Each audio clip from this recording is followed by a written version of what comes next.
சுரைக்காயை வச்சு இப்படி மட்டும் செஞ்சிங்கன்னா பிடிக்காத பசங்க இல்லை, வீட்டில் யாருக்கு தான் சுரைக்காய் பிடிக்காதோ அவங்கெல்லாம் விரும்பி சாப்பிடுவாங்க. இதுதான் நான் செஞ்சுருந்தேன், அதான் சாதத்துக்கு தான் செஞ்சுருந்தேன். அவ்வளோ சூப்பராக இருந்துச்சு. இட்லி, தோசை, சாதம் எல்லாத்துக்குமே சூப்பராக இருக்கும். எப்படி செய்யணும்னு பார்க்கலாமா? அதுக்கு ஒரு பேனில் எண்ணெய் ஆட் பண்ணியிருக்கேன், கொஞ்சமாக சீரகம் ஆட் பண்ணியிருக்கேன். அடுத்ததாக கட் பண்ணி வச்சுருக்க சுரைக்காயும் ஆட் பண்ணிவிட்டு காரத்திற்கு 4 பச்சை மிளகா, தக்காளி ஒரு 3 தக்காளி கட் பண்ணி வச்சுருக்கேன், நெல்லிக்காய் அளவுக்கு புளியும் ஆட் பண்ணியிருக்கேன். கொஞ்சமாக மஞ்சத்தூள் போட்டு நல்லா பிரட்டி எடுத்துக்கலாம்.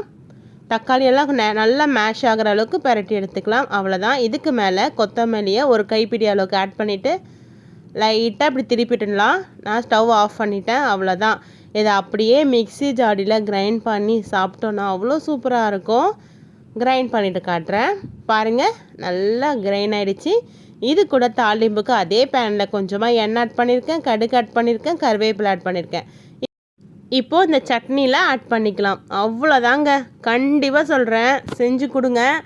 வீட்டில் இருக்க எல்லாருக்குமே ரொம்ப ரொம்ப ரொம்ப பிடிச்சதாகவே ஆகிடும் சுரைக்காய். செஞ்சு பார்த்துட்டு எப்படி இருந்துன்னு சொல்லுங்கள். தேங்க்யூ.